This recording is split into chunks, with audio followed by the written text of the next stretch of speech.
기도하겠습니다. 하나님 감사합니다. 시련과 고난과 역경의 시간에도 우리의 아픔을 먼저 헤아려 주시고 위로해 주시는 주님 감사합니다. 함께 해주셔서 감사합니다. 오늘도 이 고난에 관한 말씀을 나눌 때 우리가 고난에 대해서 어떻게 바라봐야 하고 이해해야 하고 또 어떻게 이겨나가야 하는 것인지 오늘 또 주님의 은혜가 있게 하여 주옵소서. 예수 그리스도의 이름으로 기도드립니다. 아멘.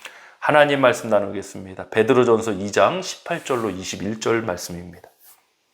사환들아, 범사의 두려움으로 주인들에게 순종하되 선하고 관용하는 자들에게만 아니라 또한 까다로운 자들에게도 그리하라.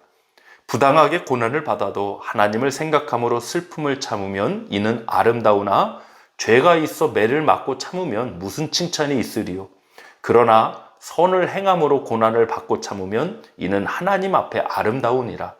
이를 위하여 너희가 부르심을 받았으니 그리스도도 너희를 위하여 고난을 받으사 너희에게 본을 끼쳐 그 자취를 따라오게 하려 하셨느니라. 아멘.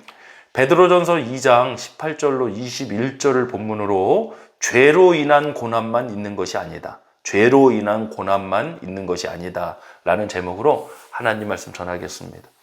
여러분, 고난에 대해서 너무 별거 아닌 거, 너무 쉽게 생각하는 것도 문제입니다.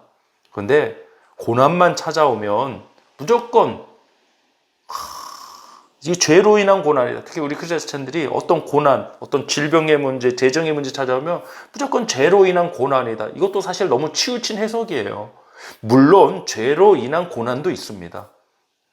그러나 구원받은 성도지만 하나님의 자녀들이지만 세상 가운데 살아가면서 때로는 고난을 겪기도 합니다.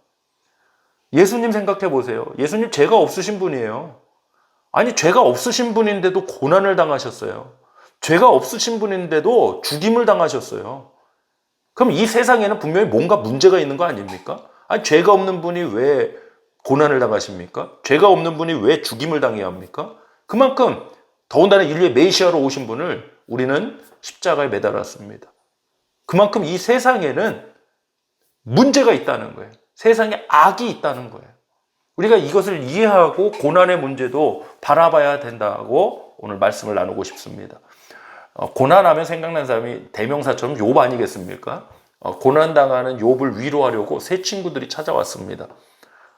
처음 장면을 보니까 처음에는요, 정말 좋은 친구들이에요. 위로하려고 찾아와갖고 7일 밤낮을 욥의 곁에서 한마디도 안 하고 묵묵히 있어줬어요. 이거 정말 잘한 거예요. 위로는 이렇게 해야 되는 거예요.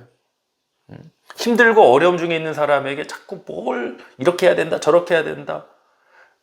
나는 이 사람에게 한마디지만 이분은요, 지금 100사람에게 그 소리를 들을 수도 있지 않습니까? 그럼 이게 너무 힘들어요. 이게 마돈되고 말고 너무 무거워요. 맞는 말이지만 적절하지 않을 수 있다는 거죠.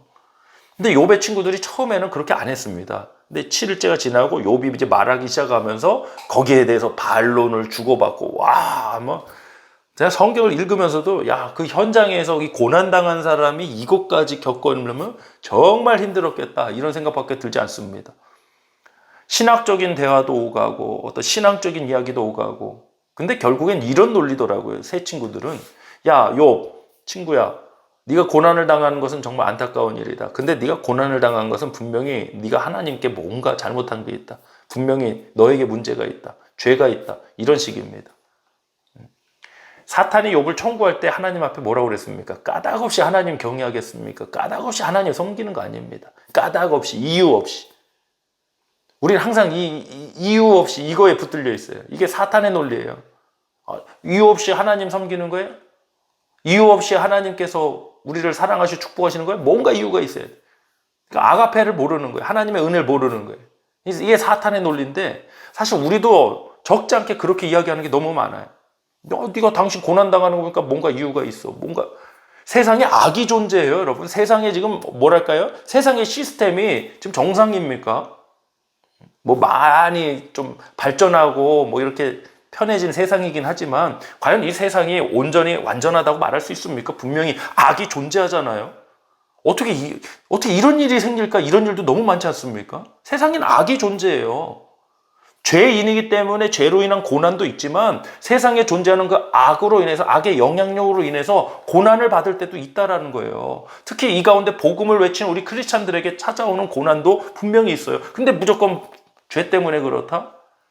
한국에 유명한 이단이 있었습니다. 얼마 전에 죽었습니다. 얼마 전에 죽었는데 이 양반이 목사라고 하고 싶지 않아요. 이단이라. 이 양반이 평상시 뭐라고 그랬냐면 암에 걸리면 뭐 귀신의 역사 뭐 이런 식으로 얘기했어요. 근데 본인이 암에 걸려서 죽었어요. 정말 이게 기가 막힐 노릇이죠, 여러분. 뭔 병에만 걸리면 무슨 귀신이 맨날 이런 얘기 하시는 분들 계세요. 잠을 잘못 자니까 이거 어깨가 결릴 수도 있는 거 아니에요? 지금 바이러스가 있으니까 감기도 걸리고 독감 걸릴 수도 있는 거 아닙니까? 환경으로 인해서 또 세상에 존재하는 악으로 인해서 어려운 고난 겪을 수도 있다는 거예요. 이거를 균형 잡힌 시각으로 봐야지 무조건 죄로 인한 고난이다. 그러면 목사님은 죄로 인한 고난 없다. 있어요. 맞아요. 죄사함 받아야 되고 구원 받아야 되고 너무 중요한 우리 구원의 핵심 문제입니다. 그러나 분별할 줄 아는 지혜가 있어야 된다는 겁니다. 우리 교회 안에서도요. 너무 쉽게 사람을 종교적으로 정죄하는 일들이 많아요. 어떤 분이 용서하라는 말씀을 듣고 누군가를 용서해야 되는데 용서를 못해요. 그러면 쉽게 용서를 못하니까 당신 믿음 없다. 말씀 듣고도 왜 행하지 못하냐. 당신 마음에 악이 있다. 이래 정죄해버려요. 그분은요, 지금 그 용기를 내길 원하시는 분이에요. 용서할 마음을 하나님 앞에 구하고 있는 분, 그런 분을 왜 정죄합니까? 정말 이런 일들이 비일비재하게 일어나더라는 거죠. 우리 18절로 20절 다시 한번 보겠습니다. 사환들아 범사의 두려움으로 주인들에게 순종하되 선하고 관용하는 자들에게만 아니라 또한 까다로운 자들에게도 그리하라. 부당하게 고난을 받아도 하나님 생각함으로 슬픔을 참으면 이는 아름다우나 죄가 있어 매를 맞고 참으면 무슨 칭찬이 있어요. 그러니까 죄로 인한 고난도 있지만 때로는 부당한 고난도 있다는 거예요. 20절 그러나 선을 행함으로 고난을 받고 참으면 이는 하나님 앞에 아름다우니라.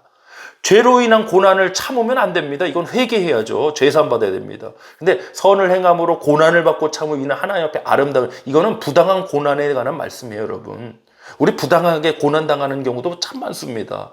죄로 인한 고난만 있는 것이 아니라는 겁니다. 그러면 우리 성도님들이 특히 나의 고난뿐만이 아니라 다른 누군가도 고난과 조금 힘들과 정말 어려운 일을 겪을 때 무조건 죄로 인한 고난이다 이렇게 보지 마세요. 분별해야 돼요. 죄로 인한 고난이냐 아니면 이게 환경으로 이게 세상에 만연한 악의 영향력이냐 어떤 또 자연스러운 현상이냐 이런 것들을 우리가 좀 볼 줄 알아야 된다고 생각합니다. 우리 21절입니다.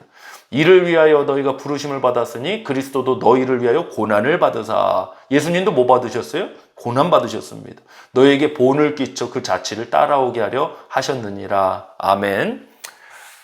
하나님께서 우리를 부르신 목적은 단순히 고난은 전혀 없고 탄탄대로만 사는 인생이 아닙니다. 어떤 상황에도 때로는 정말 예기치 않은 정말 이해도 안 되는 부당히 고난을 당하는 그런 상황에도 악이 아닌 선으로서 싸워서 승리하는 하나님 앞에서 살아가는 그 부르심으로 저와 여러분을 하나님 자녀로 부르신 줄 믿습니다. 죄로 인한 고난만 있는 게 아닙니다. 특히 고난 중에 있는 우리 성도님들 또 이웃들 위해서 우리 함께 기도합시다. 이걸 먼저 분별하게 해주시고 죄로 인한 고난은 회개해야 됩니다. 그러나 부당한 고난, 또 부당한 상황들 이것도 무조건 우리가 다 받아야 이게 아닙니다. 그 상황들 속에서 선한 역사로 승리하시기를 간절히 소망합니다. 기도하겠습니다.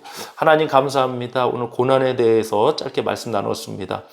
지금 내가 당하고 있는 고난이 무엇으로 인한 고난인지 우리는 알 수 없습니다. 그래서 하나님 말씀을 통해서 또 하나님 앞에 기도하며 나아갑니다. 분별할 수 있기를 원합니다. 하나님 죄로 인한 고난 회개하고 돌이키게 해주시고 또 때로는 부당해 또 때로는 정말 복음으로 인해서 고난당하는 일도 분명히 있습니다. 그러한 고난의 상황에 하나님 우리가 견뎌내고 또 이겨나갈 수 있는 선한 지혜와 능력이 있게 하여 주옵소서. 감사하고 예수 그리스도의 이름으로 기도하옵나이다. 아멘.